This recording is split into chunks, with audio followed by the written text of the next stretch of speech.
if you don't look impressive, if you don't ooze credibility, well, then you have to fight harder than anybody else who comes into your market who took the time to build the foundation of a quality brand. Today, we're going to talk about how powerful your brand can be in your marketing. So this is something that I deal with a lot. Is somebody comes into our wheelhouse and they go, awesome, I want you guys to do my marketing. And I sit down and I go, okay, well, let's make sure this makes sense even for us.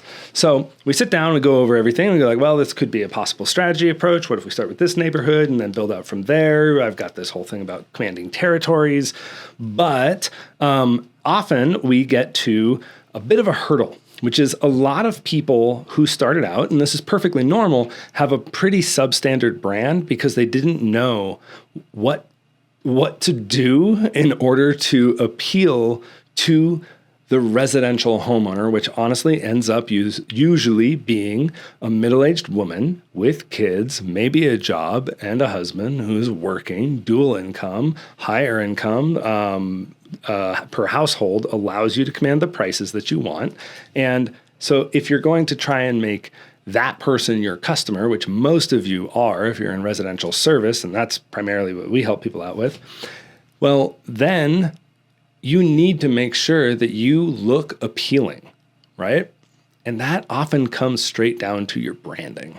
And when I say branding, I am talking the pure visual identity of your company. It does extend out into the way you talk and communicate and extend yourself to shake hands with a potential customer.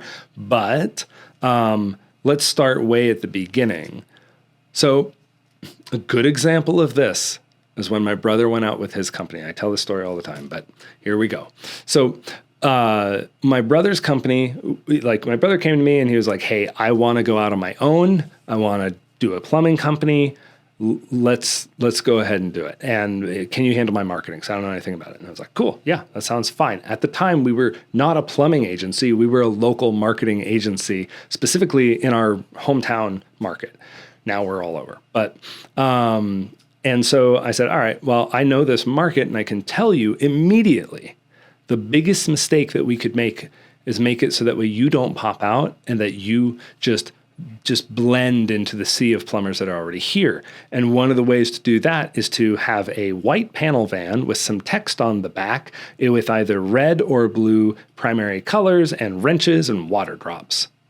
And guess what everyone else were those things. And then I told him, I was like, we can't do this. Like if you do this, you just won't, everything will become harder. Nobody will pay attention to you. He's like, okay, well, whatever. To his credit, he had the courage to just kind of let me go gung-ho. And I was like, let's just make a cartoon version of you.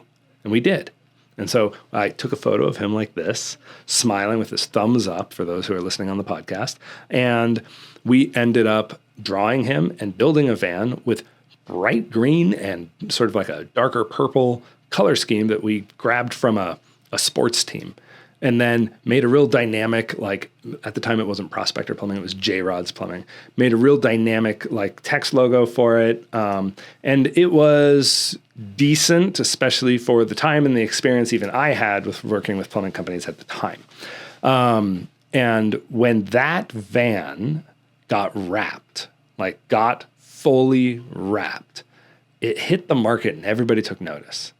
And suddenly, we could see this, all his Google ads, all his Facebook ads, all his stuff started to grow with effectiveness because now people were seeing this van around, they were seeing these ads, this website, all these things that just showed us how different a plumbing company could be in the market. And for some of you, you're going to enter a market that already has stuff like this, but I can assure you that if you launch with something like this, you'll immediately lift yourself in the top tier instead of being like one of the guys that gets lost in the sea. So then what we ended up doing is when he rebranded, he needed to rebrand because he didn't want it so dependent on him as a business owner.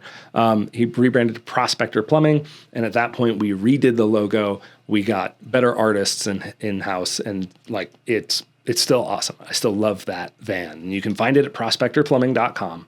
You can see there like what that is, but it has its own feel and worth just purely by what it looks like. So with this in mind, like watching this evolution of the brand take off and watching how that affected the performance of the advertising was really fun from a marketing standpoint, because I was like, this is likely what will happen. And it's always great to be proven correct, right? So we ended up falling into the formula that I still think holds really well today.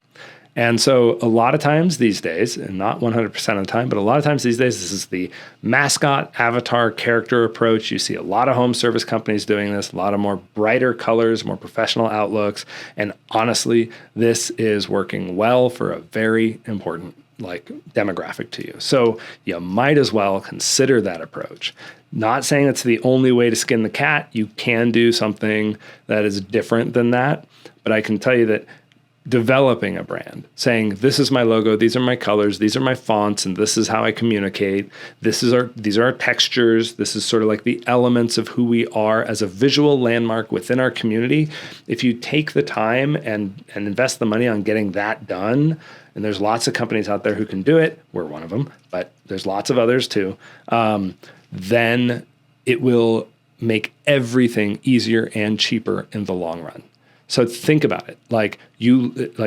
I'll take my brother's example. Like you launch into the market with a brand so powerful, people take notice. Now we only have to run a Facebook ad once or twice for people to really pay attention instead of 15 to 21 times. Because they've seen the van around because it's so noticeable. And then as they're scrolling through their feed, they recognize the colors and the character and all of those things. And that means that when it comes to Facebook ads, you get the impressions and the brain real estate way faster. And then when you start running Google ads, you're going to get the click way faster and easier and cheaper because people will go, oh, that's who I want to hire. I know about them. I see them all the time. I didn't think to Google them. Right? So this is the power of the branding. And we're finding that when people come to us with substandard brands, especially if there's good brands into the market, a lot of times I'll tell them no. I will tell them like, no, I can't handle your marketing right now because you got to get this problem fixed first. This is a foundational element of your company's success. And I don't want to be responsible for holding the marketing bag without having all the support I need in order to make sure that your company is actually getting leads. So keep this in mind, especially for you who are starting out. Don't wait too long before you go ahead and get the brand. And I realize even a brand costs money. It requires investment. You could get a loan, but if you want to save up the money, that is fine. But what I think you should do is make sure that this is one of the heavier marketing spends up front that you end up doing eventually. Because especially if you're one man in a van, you are going to launch, you're going to be able to rely on word of mouth, you're going to grow kind of this organic customer base, but you will not be attracting new customers at the pace by which you most likely will want to grow if you want to be a company of note in your community. So that's my story, and I'm sticking to it when it comes to brands. If you want to talk about any of this stuff, feel free to seek me out. You can find me at tylerwilliams.net, and through that, you can go ahead and schedule a consult. I talk about marketing a lot. I really enjoy it. It's sort of my playground. So if you need help, I hope we can have a chat. And I hope this is useful, and I hope this gives you some perspective. So you take care. Thanks.